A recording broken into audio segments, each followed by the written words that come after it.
DC Nation, what is up? We're back with another video, and today I'll be reviewing all the new DC Comics for the week of October 5th, 2021. Now this week, we got part 3 of Fear States, Wonder Woman's 8th anniversary, another issue of Justice League Infinity, another issue of Swamp Thing, and we also got this new comic, which is supposed to be like a sequel to Arkham Asylum, A Serious House on Serious Earth, one of my favorite Batman stories of all time, but this new comic is titled Arkham City, The Order of the World. And I gotta say, it's my favorite comic of the week. It is amazing, and we're gonna start this whole coverage of the new comics with that, alright? So yeah guys, Arkham City, The Order of the World, #1, written by Dan Waters, and art by Danny. Now guys, this issue, the artwork fits the tone perfectly. Like, the artwork at first, I'm like, I don't know if I can jump into this. It's a little more stylistic, like, it's different. But as the issue goes on, I really like it. It fits the tone, it has a very horror vibe to it, and yeah, it's very well done. Now for the story, what we have is this doctor, Dr. Jocasta Joy, and she's a psychologist, right?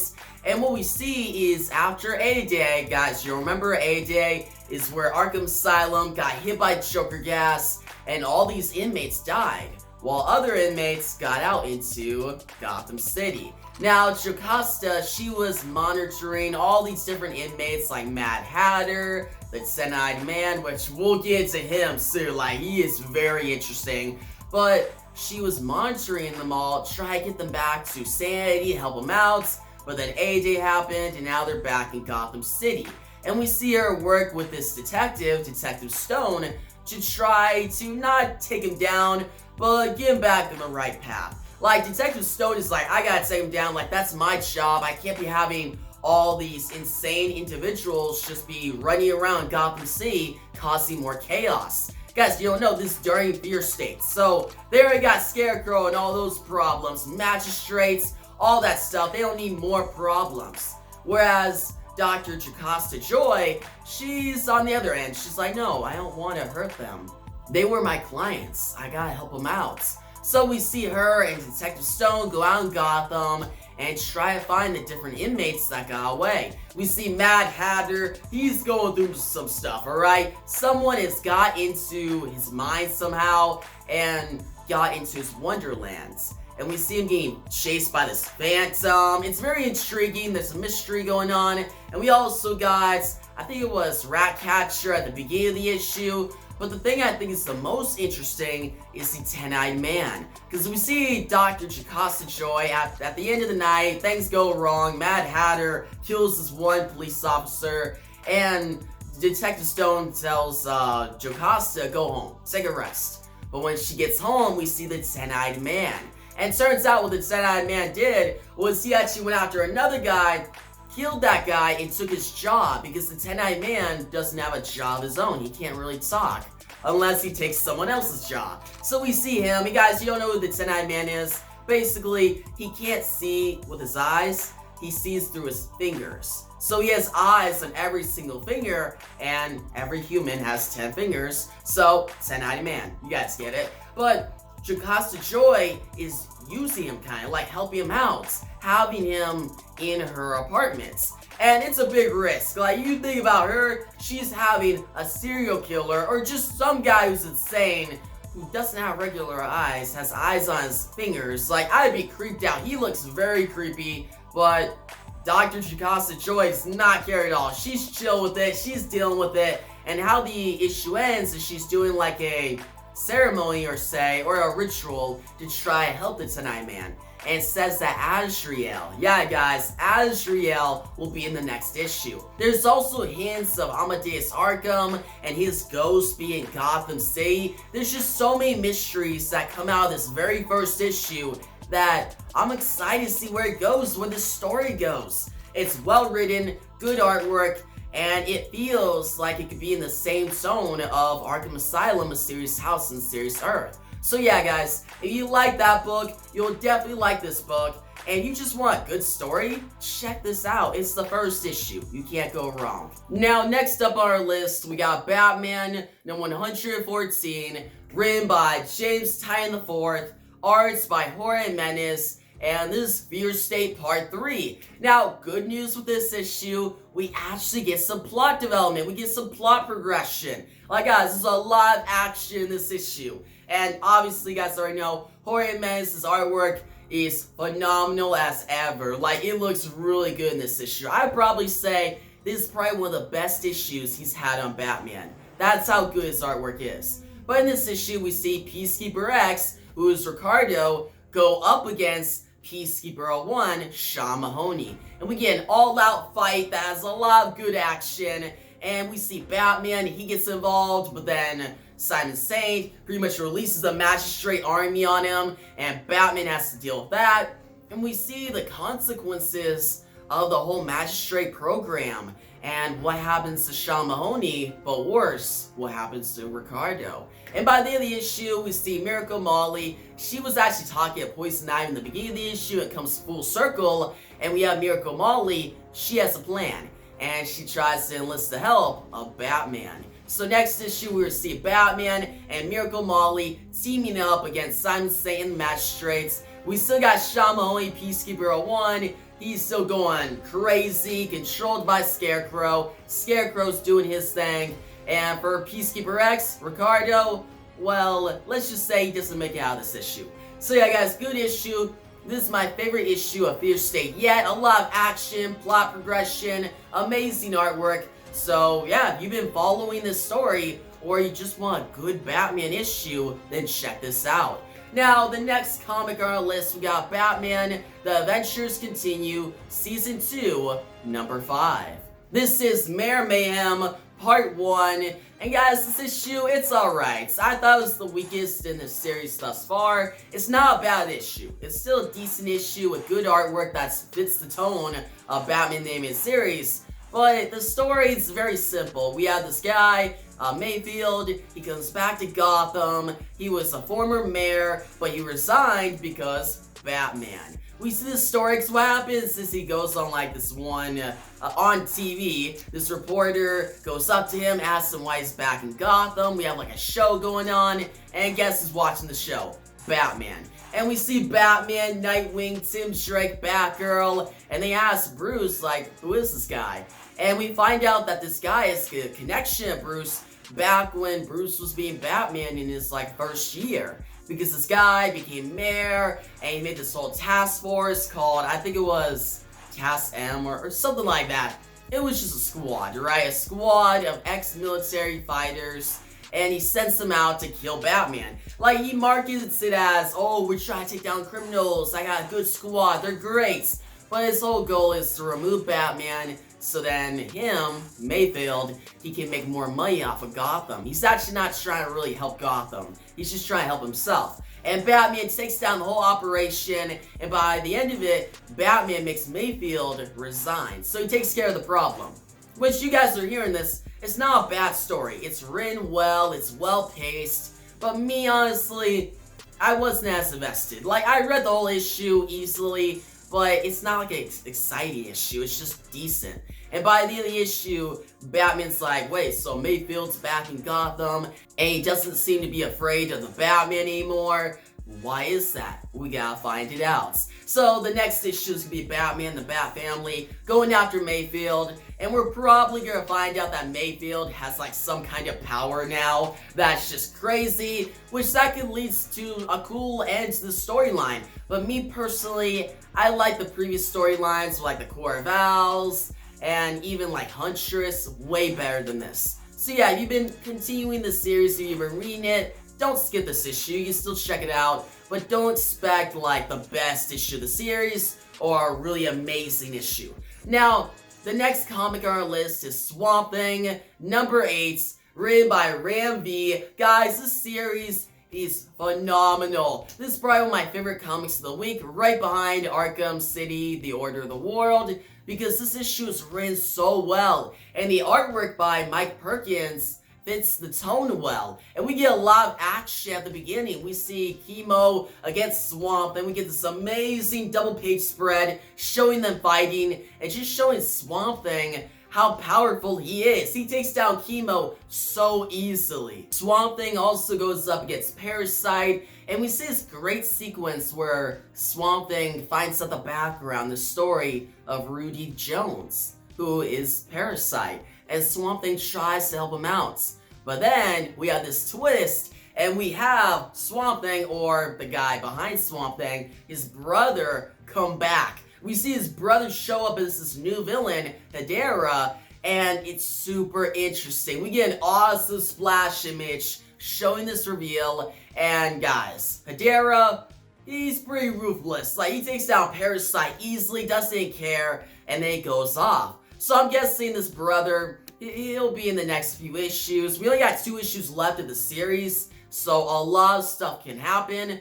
Now, some other developments in this issue, we see Peacemaker. He actually gets a chance to leave, because we see him fight off against Swamp Thing. We know Peacemaker, he don't stand a chance against Swamp Thing. Swamp Thing is way more powerful than him, but instead of Swamp Thing killing him, Swamp Thing takes the brain bomb out, and Peacemaker just leaves. He's done with the mission. And Amanda Waller watches this all. Now, I thought Peacemaker was actually just gonna leave on his own, like, nah, I'm done with the Suicide Squad.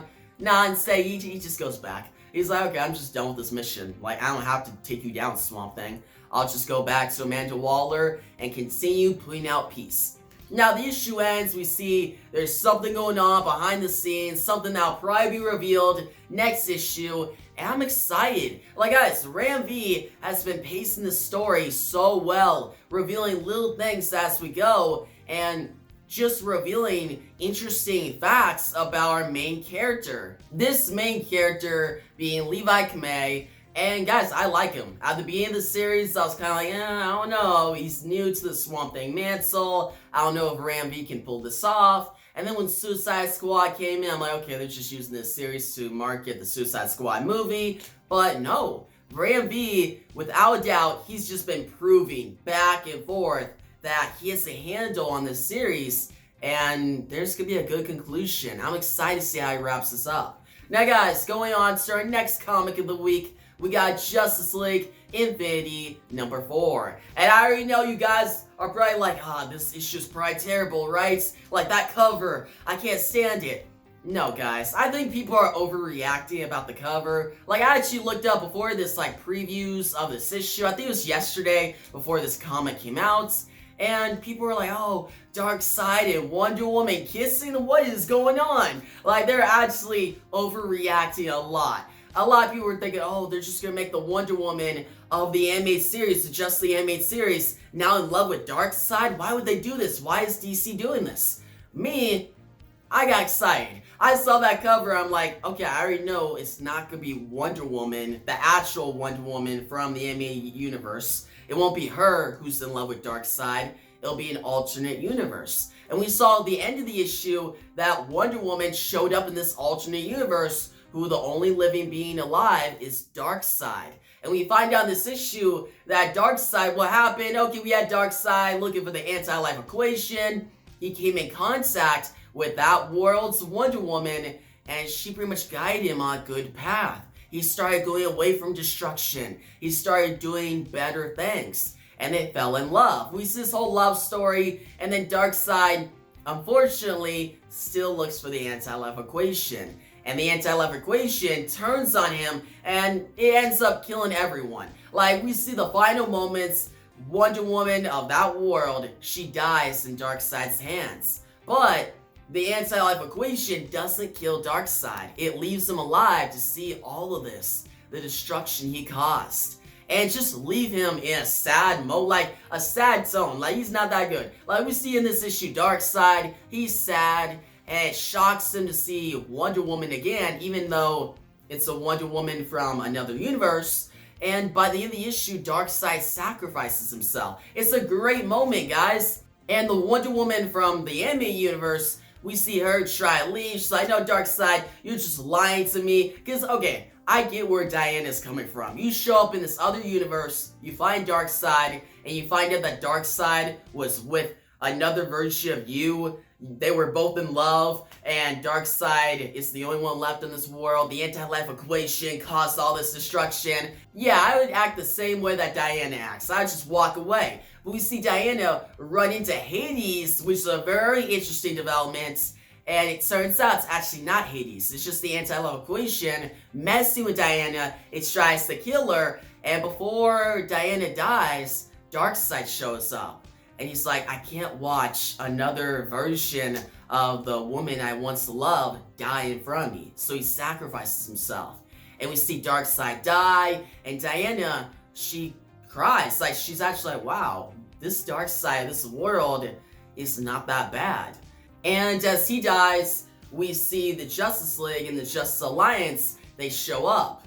And Superman says to Diana, we need your help to save the multiverse. And that's how the issue ends, guys. It's a very cool ending that gets me excited to see where the story goes. I'm hyped, guys, because now we got Diana. She went through a very interesting experience with Darkseid. She's gonna help the Justice League and Justice Alliance. We also got Martian Manhunter, Batman, Wally, and some other Justice League members on the Infinity One, the ship. They're going straight to Amazo because now they know it's him who caused all these, like, cracked mirrors, you could call it. That's what the storyline's called, cracked mirrors. But all these different portals and all this chaos going on in the multiverse. He's the one that caused it. So, yeah, guys. A lot of plot progression, a lot of developments, and we got like 3 issues left of the series, I think. I think it's only 3 issues, so we're basically a little over halfway through, and things are happening. If you're a fan of the original animated series,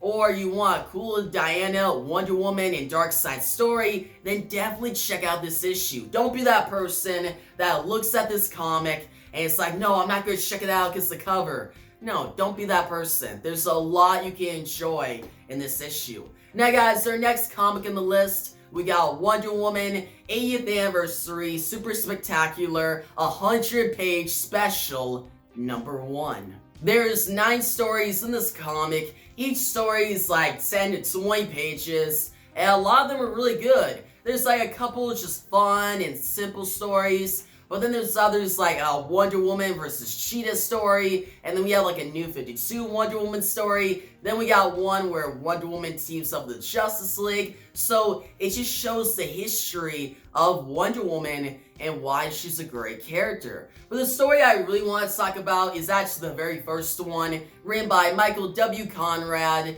and Becky Cloonan, art by Jim Cheung. Now guys, the art in this story is amazing. It looks really good. I actually hope Jim Cheung actually sticks around for the new Wonder Woman, well, not the new Wonder Woman comic, but the next storyline, because this artwork fits so well with Wonder Woman. It makes the story epic, and I like it. So yeah, the artwork, top notch, but the story, guys, I really like the story.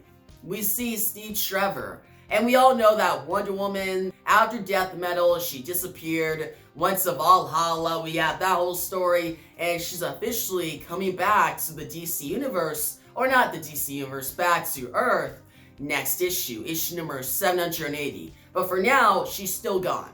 And Steve Trevor, he made this movie about Wonder Woman, her life. He doesn't want the world to forget about her. And we see him show to Etta Candy, and it's a nice story. It just shows Wonder Woman going up against all her different villains, going through all these struggles, helping out the Justice League, and how she just inspires people. I like these stories. These type of stories are the best. And that's why it's my favorite story in this whole issue. And it's worth buying this comic alone. So yeah, guys, great issue, great comic. There's 100 pages worth of story in here. Also some like variant covers and just cool like artwork in here. So yeah, if you're a Wonder Woman fan, check out this issue. But yeah, guys, that's gonna wrap up all the new comic books of the week. Now it's time to get to the back haul pull. The back haul pull for this week is going to be the Sandman Volume 1, Prelude and Nocturnes. And guys, this comic is written by Neil Gaiman, and it's awesome. One of my favorite stories of all time, just the whole run of the Sandman. And the reason I put this as the backup pull is because, well, there's an upcoming Netflix TV series that'll be all about this story. And guys, if you've seen that promo, that trailer for that show, you know that trailer shows all these different guys doing this ritual, and they bring Dream of the Endless into their lair, or their little area, right? And we see Dream, he's imprisoned, and the very first issue of this series, yeah, he's imprisoned. And he gets out though, he gets out, torments the guys who pretty much put him in captivity, and the first volume is all about him finding the things that they took from him and sold off. Basically like a pouch, and I think it's like a ruby or something like that, like different things that make him powerful. Dream of the Endless. And we have all these different Endless throughout this run. We have Dream of the Endless and Death of the Endless, his sister, who shows up at the end of this volume, the final issue. There's 8 issues in this volume. It's an awesome comic book. Like guys, the artwork in this whole comic, it's old, obviously, but it's really good. It fits the tone. It really gives you that dark vibe. And I like magical stuff, like just fantasy and all that. And the supernatural side of the DC universe is very interesting. And you guys can already guess who shows up in this comic. Constantine. Yep, John Constantine. He shows up in issue number 3. Because in issue number 1, it's all about Dream basically being imprisoned, and then he gets out and goes to search for the things that make him powerful. Issue number 2, he interacts with Cain and Abel. That's a very interesting issue. Issue number 3, he teams up with Constantine. Awesome issue. Then there's issue number 4, which is one of my favorites in the entire book, where he goes to hell. And that issue is called A Hope in Hell. Actually, let me find it real quickly. Yeah, so he interacts with Lucifer. Yeah, guys, the devil himself. And it's a very interesting interaction. It's a dark issue, and it just shows what can happen in the series and how creative this story can get. Like, Neil Gaiman goes all out in this Sandman series. And guys, issue number 5, not that much happens. Dream just interacts with like Martian Manhunter, and we have the introduction of Dr. Destiny. Guys, Dr. Destiny. This villain, I swear, this is the most dark and sadistic he'll ever get in any comic. For sure. Like, he messes with Scarecrow a little bit in issue number 5, but when you get to issue number 6, guys, freaking wild. Like, it is wild.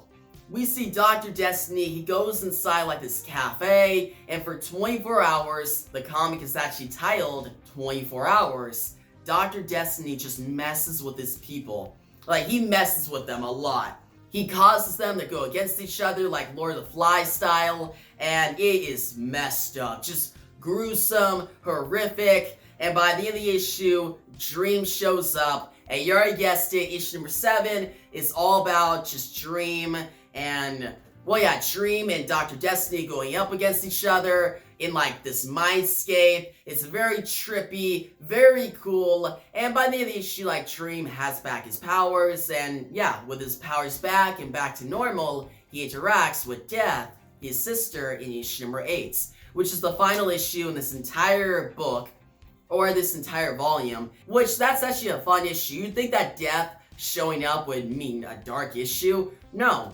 Death of the Endless, she's actually not that bad. She's a fun character, I'll say that. Like, yeah, she does some messed up things, but issue number 8 doesn't really show that. It's just her relationship with Dream, her brother. And how this whole book ends, if you're not invested in Sandman after this volume, then don't read the rest. But I'm pretty sure you will be invested. The first time I read this volume, I immediately got invested, and that led me to read the entire run, and it's one of my favorite comic runs of all time. And from there, I knew that Neil Gaiman wrote this run, and I'm like, what other stuff did he do? And I checked out Batman, Whatever Happened to the Cape Crusader. So yeah, guys, great run. Sandman, awesome. I'm super excited for the Netflix TV show coming out. I'm really excited to see this first volume be in live action for the very first season. And yeah, guys, if you want to be ready for that show, and you want a really interesting story about like the magical side of the DC universe, then Sandman, that's your book you want to check out. But yeah, guys, if you like the video, give a big thumbs up. New channel, make sure to subscribe. Hit the notification bell so you don't miss out on my next DC Comics video. Next week, I'll be reviewing all the new DC Comics. And yeah, guys, thanks for watching, and peace out.